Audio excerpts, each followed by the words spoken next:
Thank you for joining us this evening. This is a momentous night to begin the journey home for Crew 9. Williams and Wilmore, having launched back on June 5th on a Boeing Starliner spacecraft, propulsion system issues resulted in a decision by NASA to bring Williams and Wilmore home on the SpaceX Dragon Freedom spacecraft. Crew 9, that meaning Hague and Gorbanoff, launched with 2 empty seats aboard Freedom back in late September, clearing the way for Williams and Wilmore to join them on the ride home, the beginning of which will occur just about 2 hours and 12 minutes from now with the undocking of Freedom from that space-facing port on the Harmony module. Williams and Wilmore will have spent 286 days in space, 285 of which aboard the International Space Station.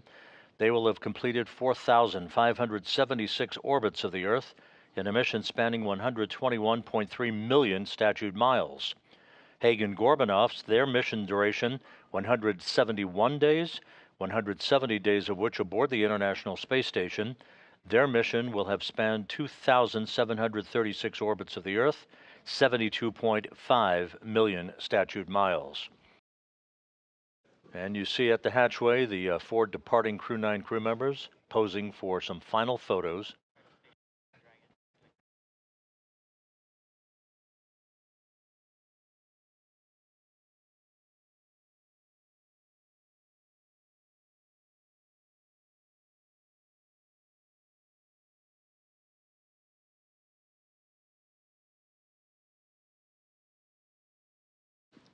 Final handshakes and hugs between the departing Crew 9 crew members and the crew members who will remain on board the International Space Station, maintaining a continuous human presence on the orbital laboratory that began on November 2nd, 2000. And now inside Dragon, you see Butch Wilmore on the far left. In the center of your screen, Alexander Gorbanoff. Nick Hague on the far right.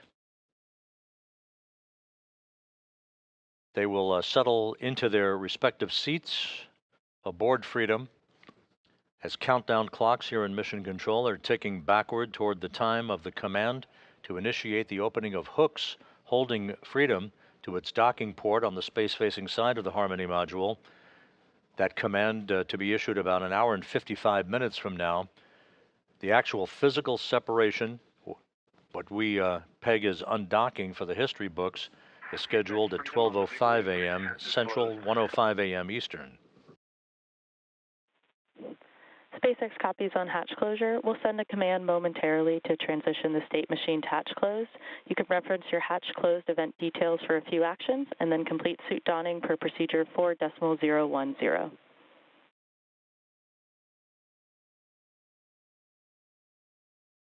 Freedom copies all.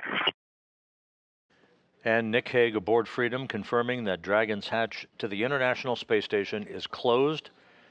That call coming at 10:05 p.m. Central Time, 11:05 p.m. Eastern Time. So the Crew 9 crew now safely aboard the Dragon Freedom will complete their suit-up procedures, do systems checks. There will be a series of leak checks between Freedom and the International Space Station at the docking interface. You see Sunny Williams on the far right-hand side of your screen. She will be seated next to Nick Hague, the Freedom commander. To Hague's right will be Alexander Gorbanoff, and you see Butch Wilmore on the far left.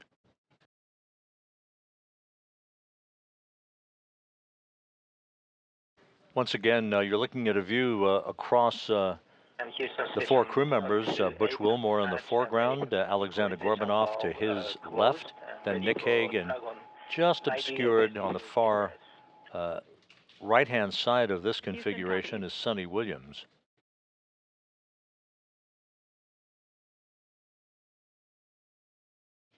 Another perspective of Nick Hague and Alexander Gorbanoff. Butch Wilmore is to Gorbanoff's right. Essentially, you're looking over the shoulder of Sunny Williams, who's in the far left seat, if you will, in the seating configuration on the Dragon Freedom. Freedom, SpaceX on the big loop. Final reconfigurations for undock complete and nominal. Houston and Hawthorne teams have pulled go for undock sequence start at 0500 Zulu. I'm looking for you to confirm visors down and crew are ready for undock and departure at the planned time. SpaceX Freedom. Visors are down and we are go for undock at the planned time. SpaceX copies. Crew are configured for undock. At the moment, the crew is suited up as they are during what we call dynamic phases of flight. And we did hear a call out a short time ago for the crew to go ahead and put their visors down ahead of the actual undocking itself. Before they depart the International Space Station, let's take a quick moment to get to know the crew we're bringing home tomorrow for the splashdown rather. U.S. Space Force Colonel Nick Hague is your Crew 9 commander. He was selected by NASA as an astronaut in 2013, and this was his second space flight to the International Space Station and third launch overall. He's spent 171 days in space with Crew 9 and has a career total of 374 days in space. During his mission, he completed a spacewalk with astronaut Sonny Williams. That was his fourth spacewalk, earning him a career total of 25 hours, 56 minutes of spacewalking time. Before Crew 9, Hague previously served as a crew member of Expedition 59 and 60 back in 2019. He flew with Alexei Ovchinin and NASA's Christina Koch, so this is actually his second time sharing the space station with Ovchinin. The Kansas native is a test pilot and distinguished graduate of the United States Air Force Academy. Nick spent 5 months in Iraq in support of Operation Iraqi Freedom, and he voluntarily transferred from the United States Air Force to the U.S. Space Force in 2021. And he is an active colonel. His wife, Katie, is a retired U.S. Air Force colonel, and they have 2 sons. NASA astronaut Sonny Williams is a mission specialist for Crew 9. This was her third visit to the space station. She originally launched aboard Boeing's Starliner spacecraft and arrived at the space station on June 6th.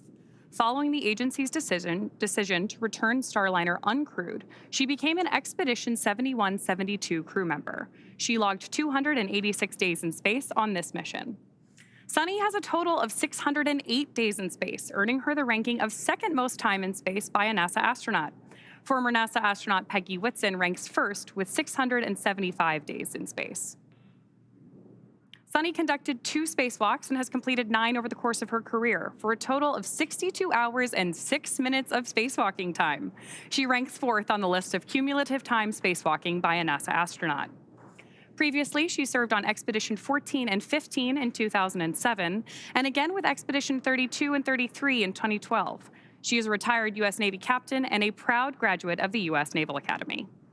Next up is NASA astronaut Butch Wilmore, who is also serving as a mission specialist today. This is his third space flight, and just like Sonny, he logged 286 days in space. He conducted 1 spacewalk and has completed 5 over the course of his career, earning him a total spacewalking time of 21 hours, 2 minutes.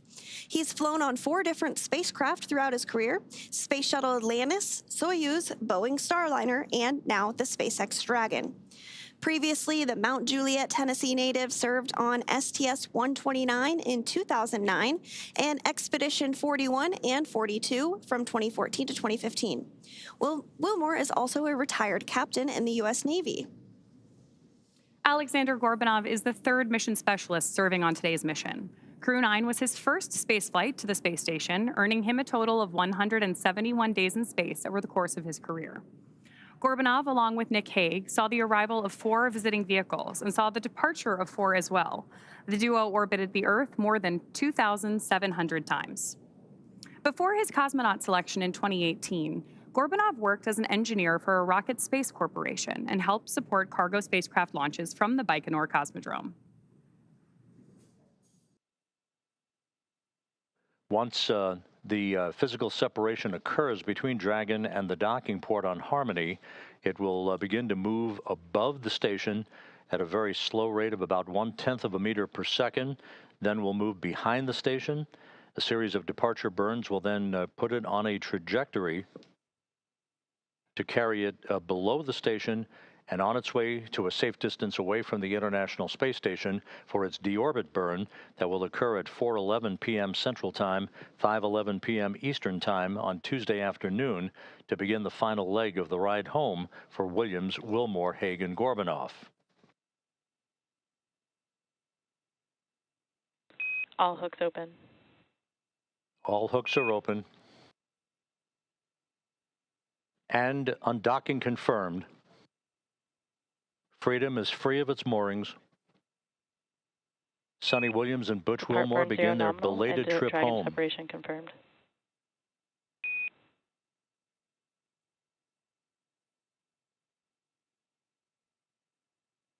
Undocking occurring right on time at 12:05 a.m. Central Time, 1:05 a.m. Eastern Time.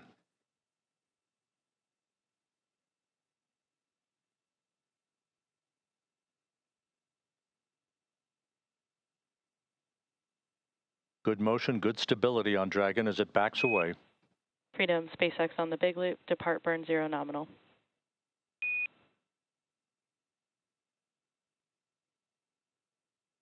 Good opening rate reported by the visiting vehicle officer.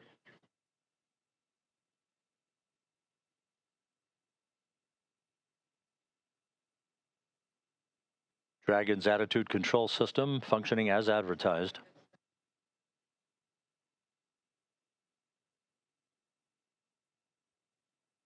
Houston Freedom on the big loop. On behalf of Crew 9, I'd like to say it was a privilege to call station home, to live and work and be a part of a mission and a team that spans the globe, working together in cooperation for the benefit of humanity. To our colleagues and dear friends who remain on the station, Alex and Dave Bertot, Grill, we know the station's in great hands. We're excited to see what you guys are going to accomplish, and we'll be waiting for you. Crew 9's going home.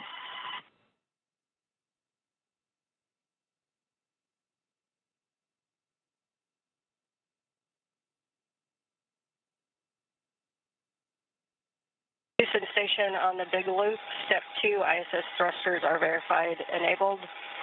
To Crew 9, safe journey home. It's been the honor of a lifetime to cross your path up here on Space Station.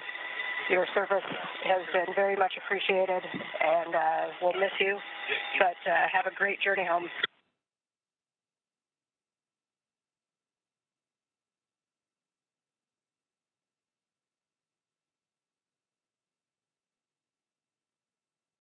And this is Zach. I wish we could spend more time with you guys, but many people who love you and whom you love are waiting for you. So safe travel, Godspeed.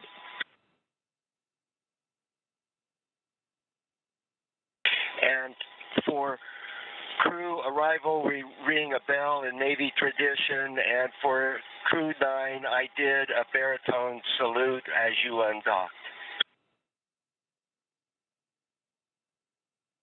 Love you guys.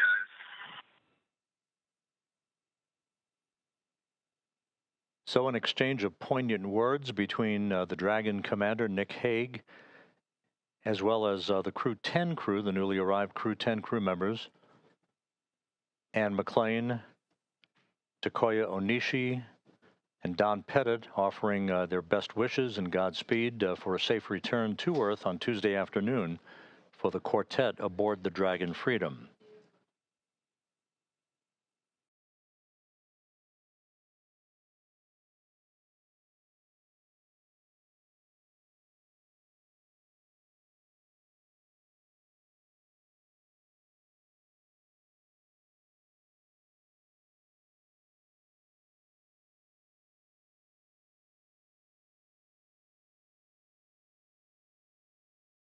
Here, a view that we have once again between the shoulders of Commander Nick Hague, who is on the left-hand side of your screen there, and Mission Specialist Alexander Gorbanov there on the right.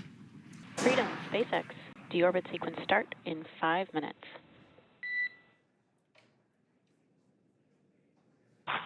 Freedom cops. So we did hear that call out for the deorbit sequence start to begin here in 5 minutes. That call from the ground came from the core, or Crew Operations Resource Engineer here in Hawthorne, Mission Control just behind us, and that went up to Commander Nick Hague. He's going to be doing the majority of the communications during the flight downhill today through splashdown, and they'll be communicating with the core all along the way.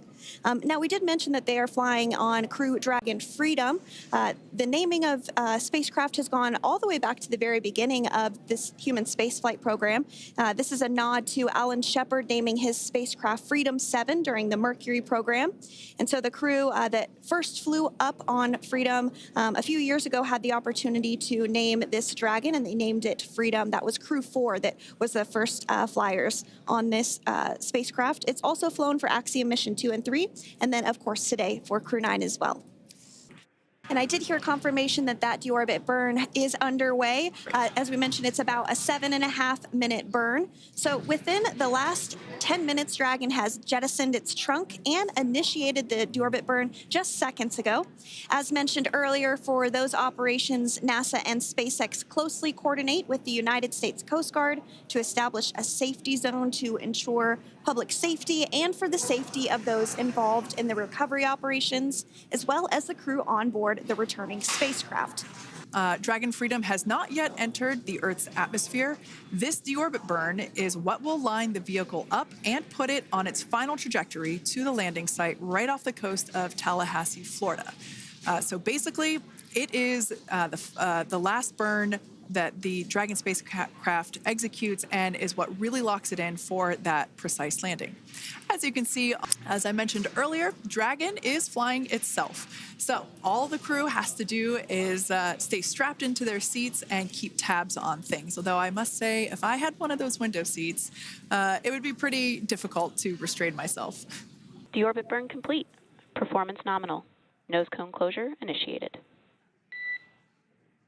And while on board the International Space Station, Nick, Sunny, Butch, and Alexander contributed to over 900 hours of science and research investigations, which is really the key purpose of the International Space Station. Now, the International Space Station is celebrating a major milestone this year where they will be celebrating 25 years of continuous human presence in November. So if you're younger than 25 years, you've never known a day where there hasn't been a human living and working aboard the International Space Station, contributing to key science and research investigations that impact our lives here on Earth. There's research being done on Parkinson's, on osteoporosis, on cancer research, and a variety of other studies. Additionally, the microgravity laboratory provides a jumping off point for us as we venture back to the moon and onto Mars through longer duration space flights. One such example that the crew worked on during this mission was an alternative exercise device.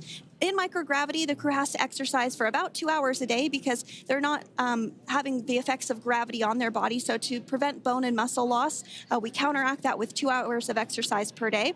On board the International Space Station, they have 3 ways in which they can exercise. They have a bike, they have a treadmill, and they have a similar to a weightlifting machine that counteracts the microgravity environment. But a particular experiment that this crew tested out was a combination of all 3 of those in one smaller device. And this is really critical as we continue on to the moon, Mars, and beyond, because space is really important in spacecraft. So if we have something smaller that the crew might be able to utilize, that can potentially help us venture out even further into the solar system. So science is really the name of the game when it comes to the International Space Station. Some of the other science highlights that took place during this increment that are particularly interesting to me was we had the first wooden satellite that was deployed. This is a study to see if other materials might be more resourceful or renewable in space. So I'm really excited to see the results of that one as well. Additionally, we had a couple of spacewalks that took place to not only provide maintenance to the International Space Station, but also where we swabbed the outside of the space station near vents to see if any microbes that we all have microbes on us, to see if any of those could survive in the harsh environment of space, which again is very important for us to know and understand as we continue to the moon, Mars, and beyond. Very exciting stuff. Now, at this point, we have now entered the communications blackout period for the Dragon spacecraft. This lasts approximately 7 minutes due to plasma formation around the spacecraft itself. During this time, no vehicle telemetry is received by mission control or the recovery team, and no external commanding of the vehicle or voice communication is possible. But as a reminder, Dragon is designed to fly itself. During reentry, the vehicle will be slowing down from orbital velocity, which is approximately 17,500 miles per hour. The top temperature that Dragon will experience upon reentry is 3,500 degrees Fahrenheit. This blackout period, as I said before, we expect it to last about 7 minutes today, concluding at 5:51 p.m. Eastern Time or 2:51 p.m. Pacific Time. We, right there, have our first view of Dragon Freedom coming home to Earth. And that view is from the WB-57, which is one of NASA's high-altitude planes that is tracking. Now, because of the way that this camera is configured, it does look like it is dark, but it is indeed daytime, and you're beginning to see that plasma trail as Dragon re-enters the Earth's atmosphere. All of that is expected. We are anticipating an acquisition of signal around 2:51 p.m. Pacific Time, so just minutes from now, and you may hear the Corps begin to hail out or call Dragon for communications and see if we can potentially get communications with them a little bit earlier. Following this, we'll have two events in rapid succession. We'll have the drogue parachutes deploy at 2:53 p.m. Pacific, followed by the mains just 1 minute later at 2:54 p.m. Pacific Time, ahead of a splashdown at 2:57 p.m. Pacific Time off the coast of Tallahassee, Florida.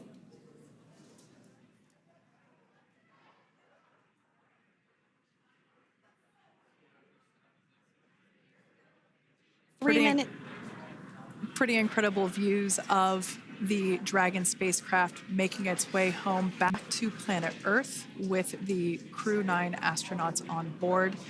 Once again, this view is coming from the WB-57 plane. That heat shield we can see doing magnificent work as it works to... Freedom, SpaceX, Comcheck.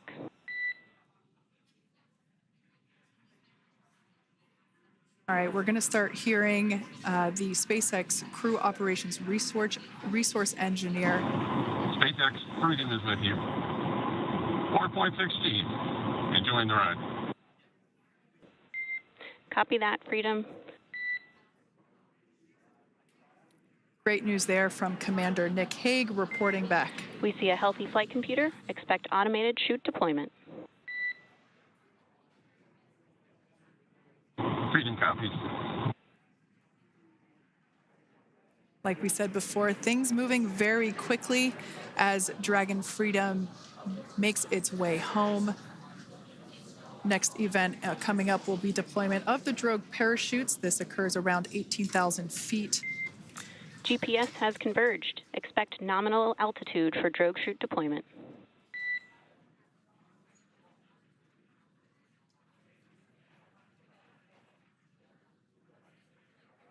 We're about 2 minutes away from deployment of those drogue parachutes. Now the heat shield is continuing to work to slow the vehicle down. That entry period, the Dragon spacecraft went from orbital velocity about 17,500 miles per hour down to about 350 miles per hour. So that really gives you a sense of why that plasma builds up on the exterior of the capsule, thanks to the heat shield and the work that it does. Those drogue parachutes will slow it down from 350 to about 119 miles per hour. We can see 15 kilometers. Brace for drogue window. We can see seat rotation happening inside the capsule. Great to get those first views of our crew members. Once again, the capsules are going about 350 miles per hour when the drogues are deployed. Those drogue parachutes that we manufacture here in-house are going to slow the spacecraft down to 119 miles per hour. And that is when we will see the main parachutes deploy, and that occurs about 6,000 feet above the ocean's surface. And we are expecting drogue deployment at 2:53 p.m. Pacific, so we should see it any second now. And there you are getting a great view of Crew 9 inside Dragon Freedom as it returns back to Earth. We are awaiting the drogue deploys. This view coming from the WB-57 high altitude plane. And there you see it on your screen, drogue deployment. Drogue descent rate nominal. You can hear the crowd here. Visual on 2 healthy drogues. The crowd here very excited as Dragon Freedom continues to make its way back to planet Earth.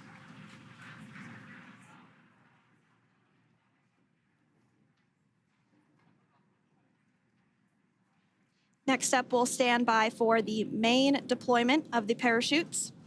The mains are quite a bit larger. You'll be able to notice the difference on your screen once they deploy, and they continue to ensure that the Dragon spacecraft slows down even further. As we mentioned, Freedom will be traveling 16 miles per hour when it splashes down off the coast of Tallahassee, Florida, here at 2:57 p.m. Pacific time this afternoon. And there we go. We have visual on 4 healthy mains. That view was from inside. Freedom copy. And That view was from inside one of the buckets where the parachutes are located. So we see a great view there of the reefing on those parachutes. And as those main parachutes begin to inflate fully, 4 beautiful, healthy mains. Now awaiting visuals of splashdown. SpaceX Freedom 1000. We'll start to hear Commander Nick Hague. Copy 1000. As we heard right there, Commander Nick Hague will be calling out the altitude of the Dragon capsule from here on out. Landing in water is simpler and provides more margin against unlikely parachute issues. You can see those parachutes continuing to slow the Dragon capsule down. And if you're just joining us, you're looking at 800 meters. a live view of Crew 9, just minutes away from splashing down off the coast of Tallahassee, Florida. Splash down 2 minutes from now at 2:57 p.m. Pacific. We do have 4 healthy mains really doing the job there. Just breathtaking views of a calm, glass-like ocean off the coast of Tallahassee, Florida. Crew 9 just minutes away from splashing down. This is really such an incredible shot. That Copy was 600. That was a live view from our recovery vessel, Megan, which is stationed a couple miles away from the splashdown site. We can see the crew there using their restraints as resting places for their arms. They were just in space moments ago, so their arms were able to float freely. 400 meters.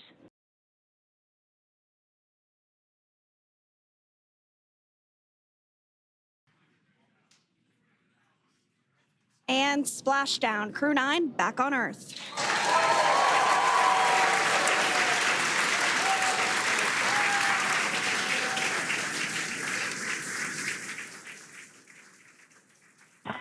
And SpaceX Freedom, splashdown. Good main release. Copy splashdown. We see main chutes cut. Nick, Alex, Butch, Sunny, on behalf of SpaceX, welcome home.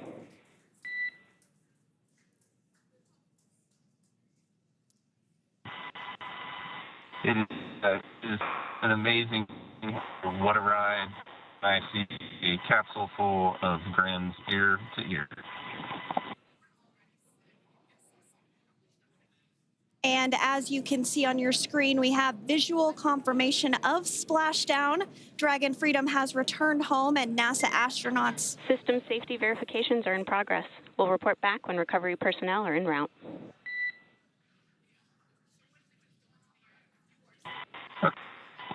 Understand, and we're in section 2, 4.800 landing response, and looking for your word on if it is necessary. Freedom, SpaceX, ComCheck. Freedom's got you loud and clear. Thanks, Nick. I've got you loud and clear as well. We have completed our forward link transition.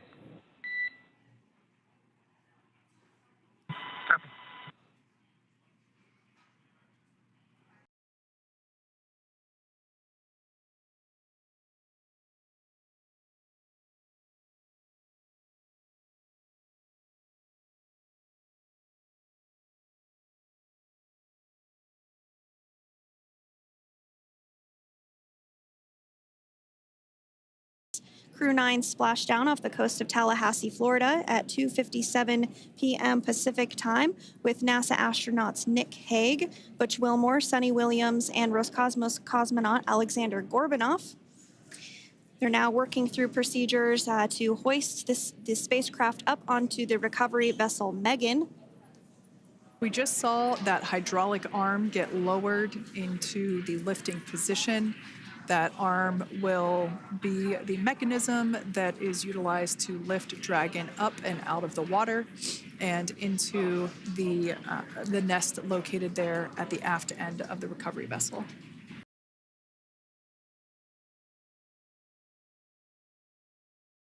It is important to note that Nick, Sonny, Butch, and Alexander will be getting assistance from the recovery teams while exiting the spacecraft. This is the same process for any returning long-duration crew members. As you could imagine, returning to a gravity environment can wreak havoc on our vestibular system, which is responsible for maintaining balance and motion. Of course, safety is our #1 priority with this operation, so we'll see the crew members helped out of the spacecraft one by one, and they will be assisted the few feet to the medical quarters aboard the boat.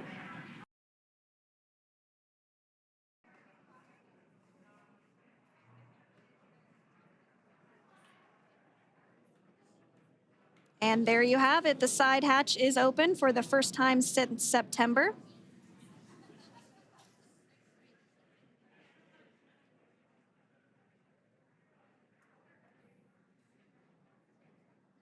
We can see some of the protective equipment there that was brought into frame that will help protect the edge of the side hatch.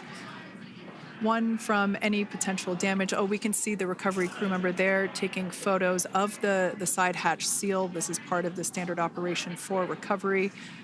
These photos will get saved into our procedure.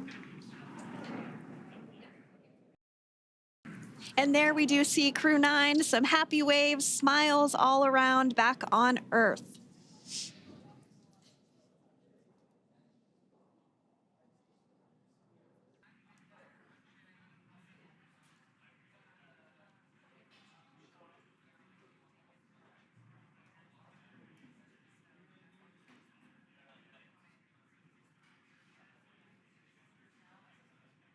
We can see folks on board clapping as our first crew member. And that is NASA astronaut Nick Hague, commander of Crew 9, now out of Crew Dragon Freedom. Some smiles, thumbs up, and a wave. Can't get any better than that. Yeah, that is one happy camper.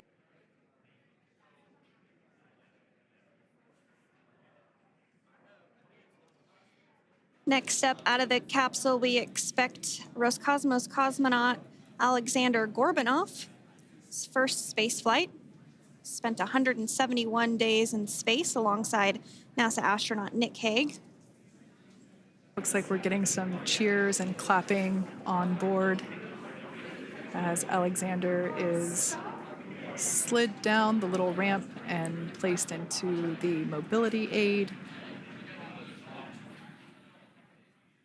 Once again, big smile.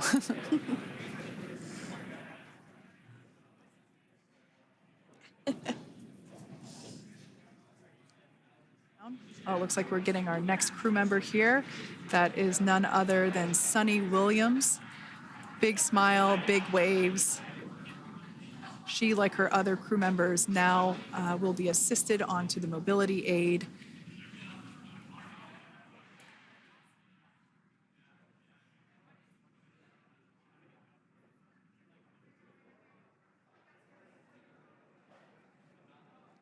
There we have it, some waves, some thumbs up, and some smiles. Definitely seems to be a theme among all recovery operations. Absolutely. And of course, that leaves NASA astronaut Butch Wilmore inside Dragon in seat 4. We're getting some views of him now as he egresses or exits the spacecraft.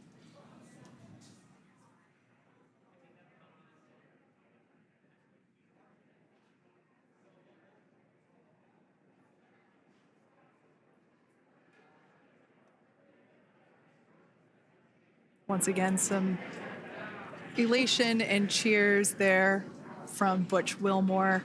As we mentioned before, returning to Earth from coming from a microgravity environment can wreak havoc on the body. So it is customary and just standard procedure for all of our long-term space residents to get assistance once they are back on board the recovery vessel.